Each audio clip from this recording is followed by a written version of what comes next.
Okay, thank you very much for an interesting speech or lecture. I'm Mads Broberg from the Danish newspaper Jyllands-Posten, and I'm going to ask you some questions about some current developments in Denmark regarding your participation in a conference against radicalization on the 11th of September at the Copenhagen Business School. As you might know, the Danish Minister of Social Affairs, Ms. Karen Hækkerup, a Social Democrat, has said that she will not participate in this conference if you are going to give a speech, not because of this fatwa, but because of your work in Pakistan in the 1980s and your view on blasphemy laws. As I understand it, you support these laws. You have said that there's nothing wrong with the laws, but you don't like the way the administration because of corrupt police officers. So I would like you to explain your views on these blasphemy laws. And also I would ask you whether the statement from the minister will make you reconsider participating in this conference. A good question. As far as the first part of your question is concerned regarding the participation of the minister or not, it is not concerned to me. So I want to give any comment or any response on that. This is the decision of the ministry. I am not aware of these things, and this is not my subject. I am concerned with my own participation. Who else is coming or not coming, I am not aware of this fact. I am a guest here.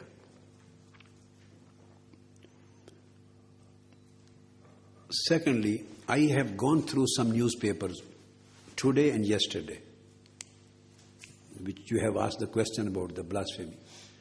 And I have seen three newspapers. I saw yesterday, I saw today, and the English versions of Danish newspapers. And some of them purely Danish, which I couldn't find the English version, so they were translated to me verbatim, word by word, but the subject was same in all of them. I think somebody has prompted. This origin is one place. And the same letter or discussions has been carried on in 2-3 newspapers in 2 days. I know this. So I want to make it very clear. It was written on that. I would elaborate your question. It was written that I was the one who made this support to help in making this blasphemy law.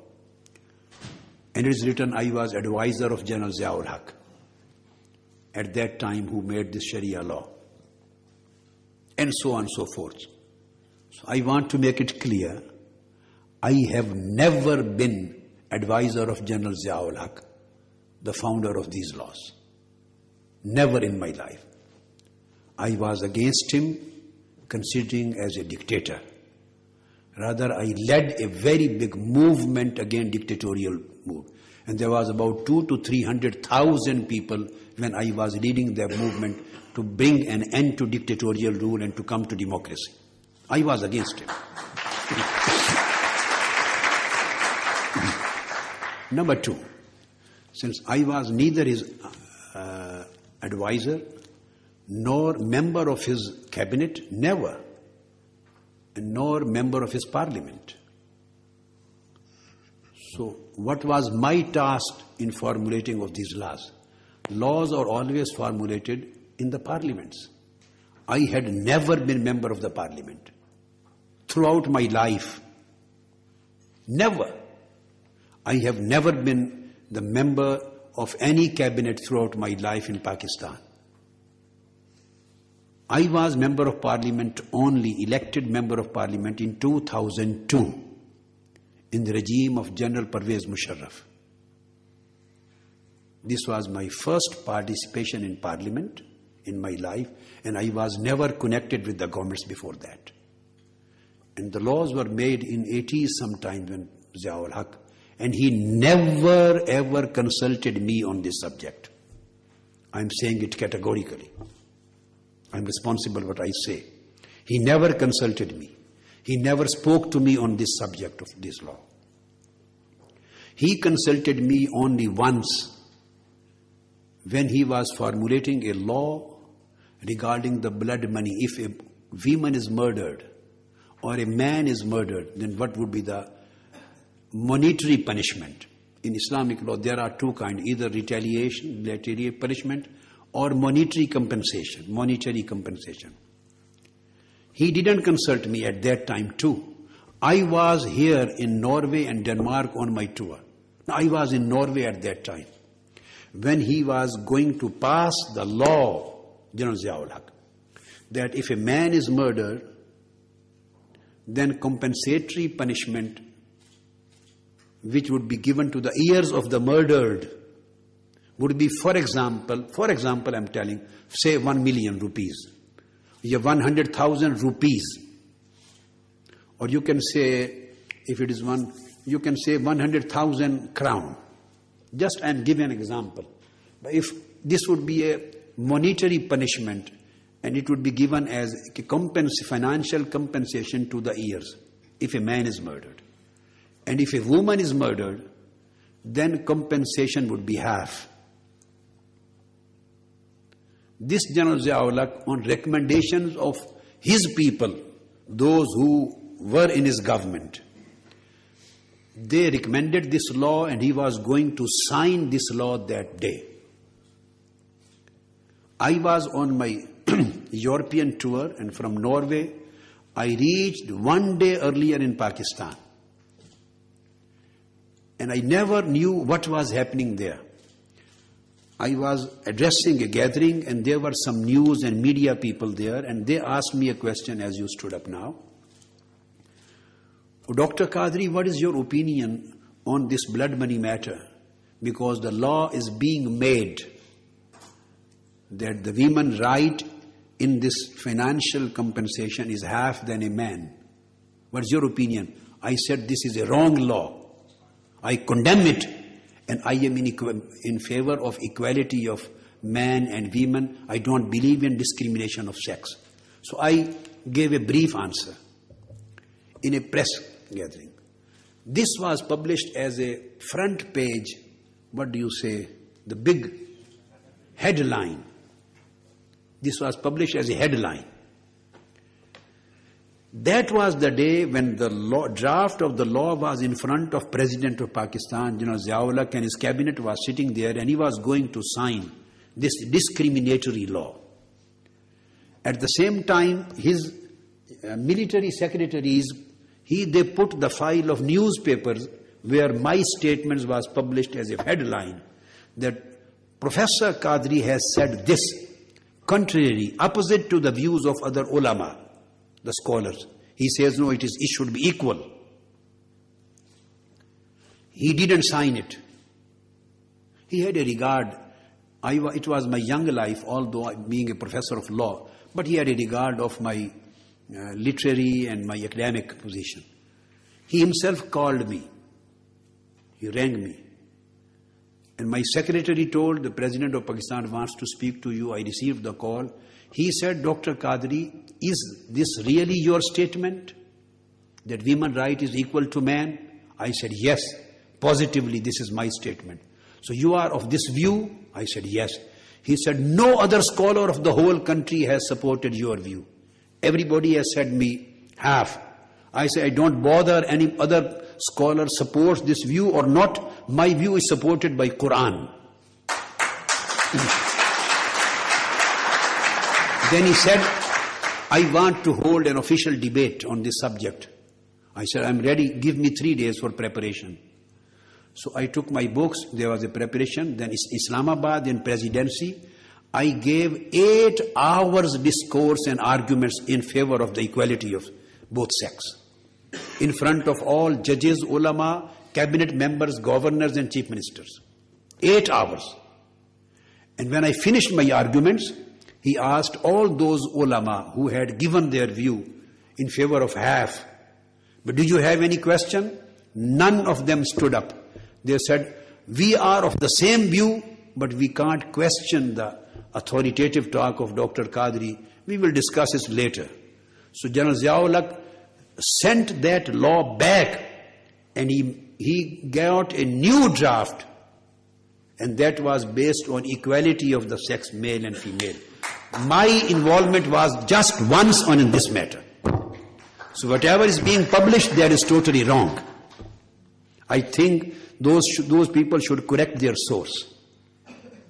And number two, instead of getting some wrong information just from a very, very small, maybe somebody has given them wrong misunderstanding, they should try to contact the minorities living in Pakistan directly. In Pakistan, the biggest minority is Christian community, then Hindus and Sikhs. In Pakistan, there are 3 minorities. I asked them, in general, some people, a delegate should go and ask the Christian brothers and sisters, our Christian community and Hindus and Sikhs, and ask single question. Ask them, just name, only give us one name in the whole country. Among the Muslim leaders or scholars or authorities, just one name, whom you trust the most and who has been always in your favor and who has been fighting for your right and who protects your right. Give us one name. I swear by God, they will give just one name, and that would be Dr. Tahirul Qadri.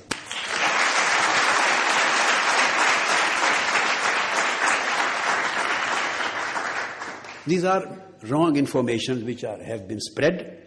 And the final thing, blasphemy law. I have asked the government many times, there are flaws. I differ with this aspect. It needs reforms and amendments. But unfortunately, nobody listens to anyone.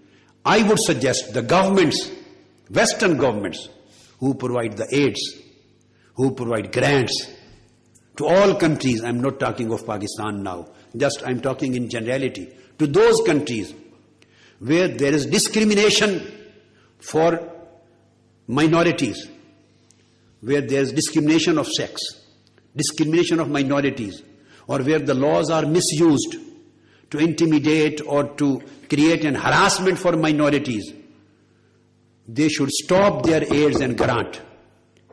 And final thing I would say, the present case which you are referring to, Simsha, or what is the name of that girl, I have gone through the reports of CNN and other British and American newspapers, because I was not in Pakistan. I have not gone there for the last 3-4 years. I have not been there. I have just gone through reports, through newspapers, and as far as I have read, this girl is about 11 years old. She is insane, suffering from Down syndrome. And again, the evidence is not clear. And a mullah is involved, a person is involved, and somebody is saying that maybe he has mixed some Quranic text in that. There is a lot of these kind of things. I assure you, you will see what happens. I am aware of the courts of Pakistan. I assure you that this girl, by the help of Almighty God, she would be released. There would be no charge proved against her. And in spite of all these facts, and if any court punishes her, and that is an unjust punishment according to all these things, I can go there and I would be her lawyer, and I can fight for a right to save her from that.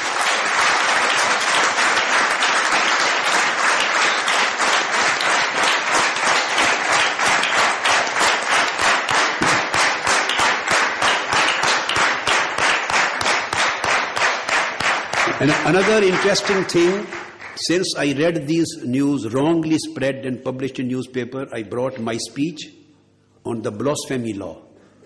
This is my speech, 14 hours talk.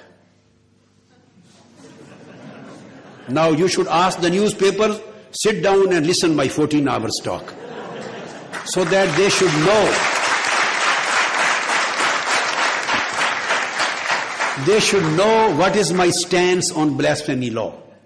Instead of creating misunderstandings, this is just You know, the people, there are some people, they don't want the voice against extremism. This voice which I am raising in the whole world against radicalism and against terrorism.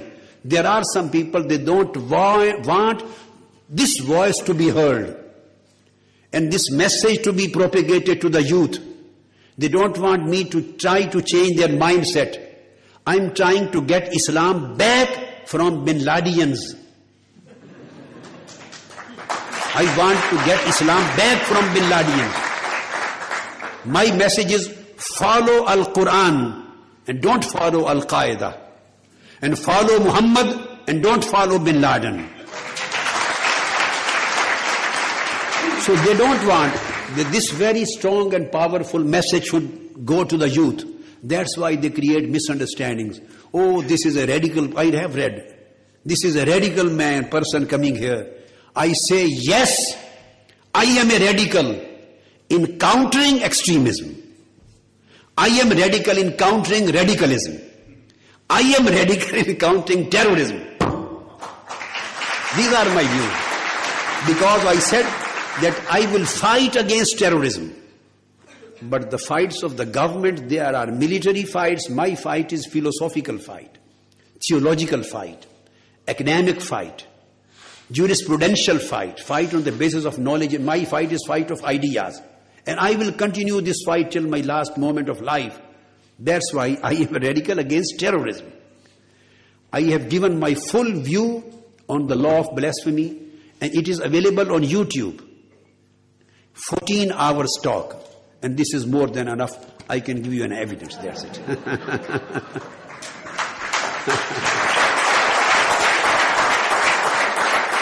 Thank you very much for a very extensive answer and a clarification on that matter.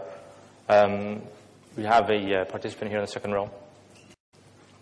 My name is Jacob Sheikh. I represent the Danish newspaper Politiken. And I have two questions for you. The first one is regarding what you just said. I must admit that I haven't taken the time to listen to the 14 hours of talk. So maybe you can clarify your position here regarding people who insult the Prophet Muhammad. What should be the punishment for that? That's the first question. And the second one is, you referred in your speech to democracy, and you said that Islam stands for democracy. Yeah. But obviously we have regimes around the world, Sunni Muslim regimes, where you have rulers that do not follow democracy. Yeah. Saudi Arabia and Bahrain, for instance. Yes. So would you condemn those rulers in Saudi Arabia and Bahrain? That's my question. Yes. It's very interesting. I will take your second question first. I will reinforce and reiterate that Islam stands for democracy. Islam neither supports any monarchical rule or any kind of despotic rule, any kind of dictatorial rule. No, of course there are some countries and some regimes in the world which are not democratic. I will not name the countries to condemn. I have been, and I will continue condemning the monarchical, dictatorial, or authoritarian rule. I condemn it in totality. I condemn it. The reason is that authoritarian rule has no constitution. There are no human rights. There are no women rights. There are no minority rights. There are no compensation for your wrongs. There is no proper justice available for the people. And so on and so forth, you know. So I condemn all kinds of authoritarian rules. No need of mentioning the countries. Now, there can be a question in the question. I can also put a question in question. Instead of asking me to condemn certain countries, why don't you ask very, very big countries, those who are supporters of these monarchy and authoritarian states?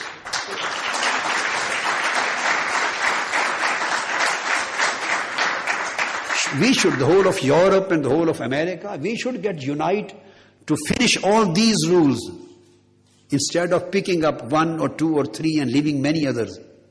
So we should promote a single standard, not dual standards.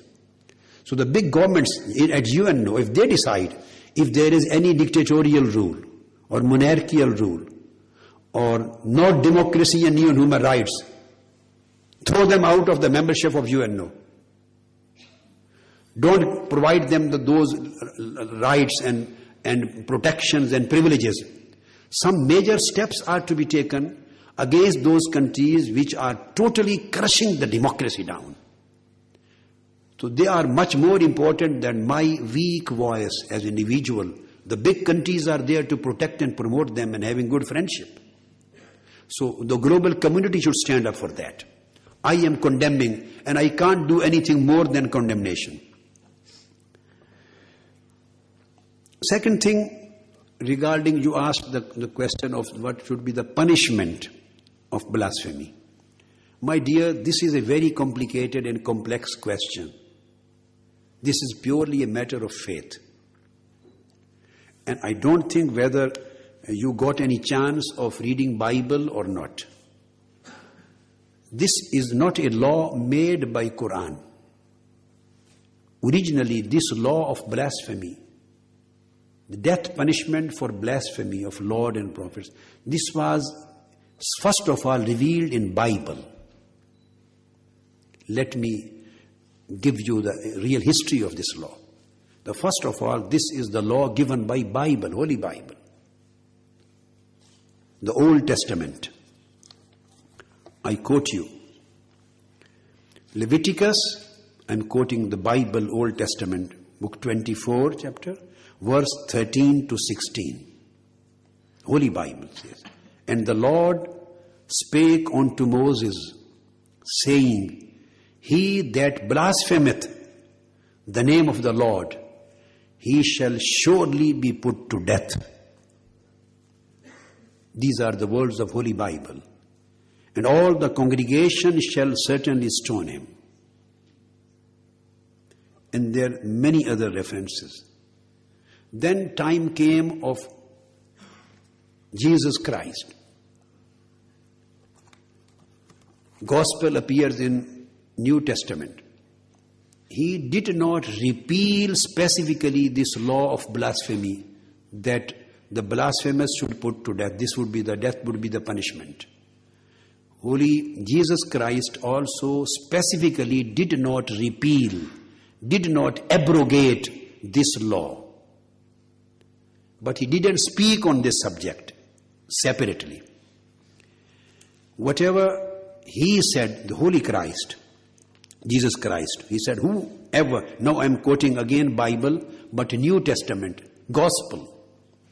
Holy Jesus Christ said, whosoever speaketh against the Holy Ghost, it shall not be forgiven him, neither in this world, neither in the world to come.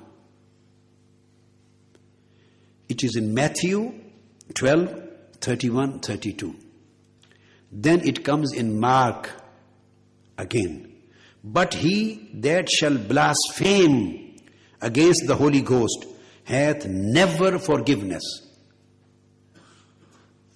The Holy Jesus Christ, who is the fountain of forgiveness for the world, who is the fountain of love and fountain of mercy for the world, he excluded this thing. It is in Mark 3 verse 29. Then in Luke 12 verse 10. Again Holy Christ says, and whosoever shall speak a word against the Son of Man, it shall be forgiven.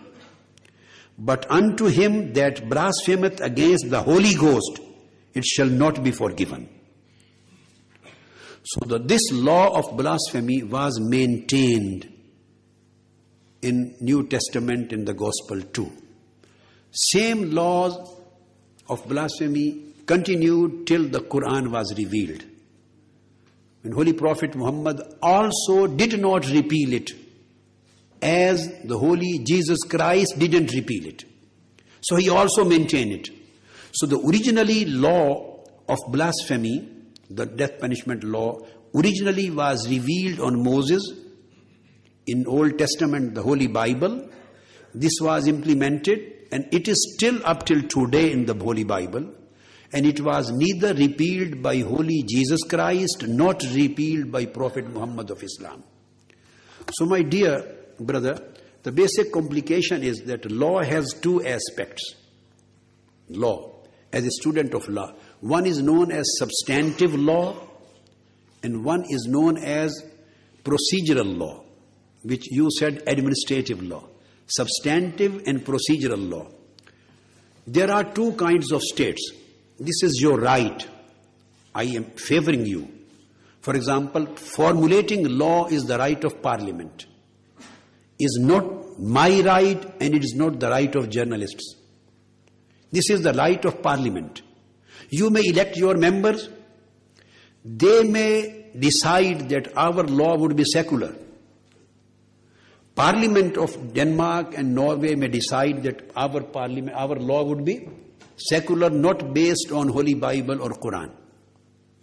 So if Parliament makes the law, that is the law of land. It is to be respected. So if anybody says about this blasphemy, law of blasphemy in Denmark, death punishment, I will say he is crazy, he should go to hospital. Because the law of Danish law and Norwegian law and the law of these countries is secular, made by parliament. We have to observe and respect the law made by parliament, made by authorities. There are some countries in the world, like Pakistan and some other countries, those, again, elected parliaments, they opt to adopt few laws in the light of Holy Bible and Holy Quran, and they opt few laws according to the regular practices. So these are mixed countries. So this is the decision made by a parliament. This is a law made by a parliament. I have asked many. So when a law comes to the substantive aspect, so again there will be two kind of people. If there is an atheist who does not believe in Holy Bible or Holy Quran, he may say whatever he wants. He is free to say. If there is a person who basically believes in religion or has a faith in some religion, he believes in Holy Bible, believes in Holy Quran, so he will not speak categorically against the text of Holy Bible and text of Holy Quran, because the text of Moses, text of Jesus Christ and text of Prophet Muhammad, same on this subject. So instead of talking on substantive law, the only way left for the other people, for example, is to make such a changes in procedural administrative law that this law is not misused. This is not exploited. This is not used against the weak people, against minorities. So there are many amendments which are needed, compulsorily needed, necessarily needed. And if I was, for example, in power in Pakistan, I again swear I would have changed this law. I would have changed. And I have put these kind of conditions in its procedure right from the beginning up to the end of the judgment, so that no person of minority or any weaker community is exploited, or is not, the law is not misused, and nobody is harassed as various cases are concerned. But one more positive thing I may say, there are wrong things which are being done and they needed to be reformed and amended. But one thing is positive about Pakistan on this law. About, you can say, 27, 28 years have passed. About 28, I am correct? It was in mid of 80s when Ziaul Haq passed this law. 27 years have passed. Not a single person, Muslim or non-Muslim, and particularly not a single non-Muslim, has been executed this death penalty in 27 years up till now. There were many cases, finally they were discharged or converted into minor punishments. Most of them were discharged, not proven. In 27 years, not a single case has reached up to the level of execution of death penalty. Not a single person of minorities has been given this punishment practically in Pakistan. This is the positive aspect. This is the positive. But still this law needs amendments, reforms, changes. And final thing you asked, the crux of this thing, it would be very enlightening and interesting for you, what I have said, that this is a Quranic text, this is Hadithic text, this is biblical text. Then there are different interpretations. In every religion there are different juridical interpretations. So there are different juristic interpretations of the text. So they have schools of law. There is Hanafi school of law, there is Shafi'i school of law, Maliki school of law, and Hanbali school of law. There are 4 schools of law. They have different interpretations on certain juristic matters, different interpretations. I personally belong to Hanafi school of law. And majority of Pakistanis belong to Hanafi school of law. I can give you a provision, and I have mentioned about 2 to 3 hours I have spent on this issue in my 14-hour talk, that according to Hanafi school of law, whatever the law of blasphemy is not applicable on non-Muslims. Is not applicable on Jews and Christians and other non-Muslims, minorities. It is just to be dealt with Muslims. This is the law given by Imam Abu Hanifa, Hanafi school, and his student Imam Abu Yusuf, and his student Imam Muhammad. All the 3 founders of Hanafi school of law are unanimous on this issue. I have given many references and hours on this particular issue, that according to Hanafi view, this is not applicable to non-Muslims. So the question of minorities automatically, according to this interpretation, is finished. Thank you.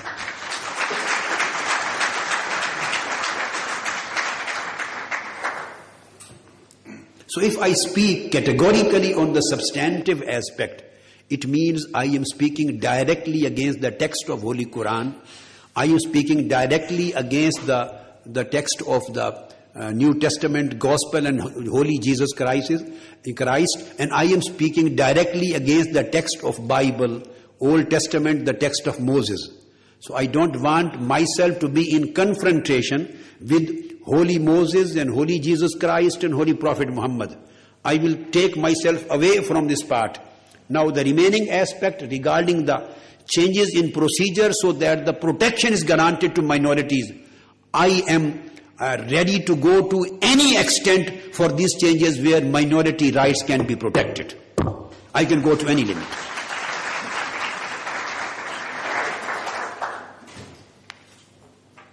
Yes, any more questions? I'll be here on the 3rd row. You can have these references if you want.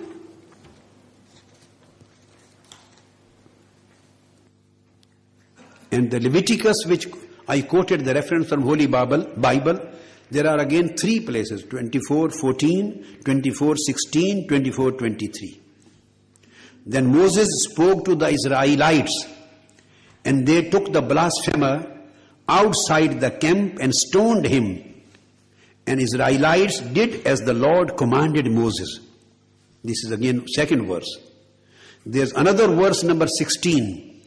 Anyone who blasphemes the name of Lord must be put to death. There's 3rd verse, Moses says, take the blasphemer outside the camp. All those who heard him are to lay their hands on his head, and entire assembly is to stone him.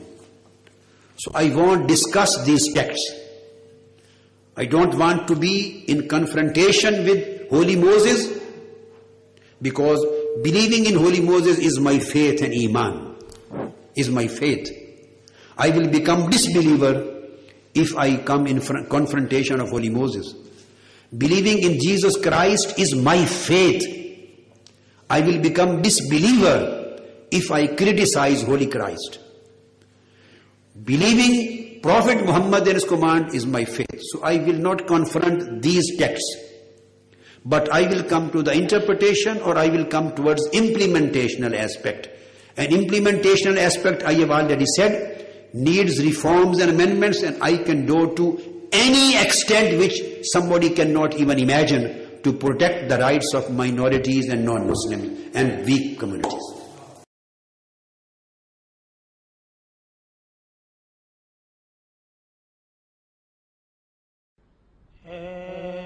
चार करे शौ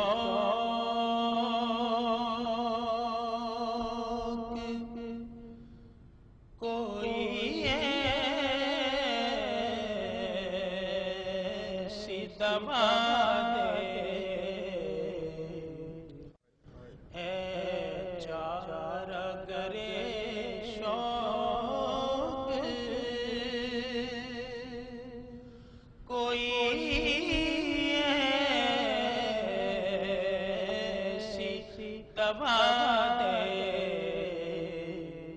जो दिल से हर एक गैर की चाहत को भुला दे जो दिल से हर एक गैर की चाहत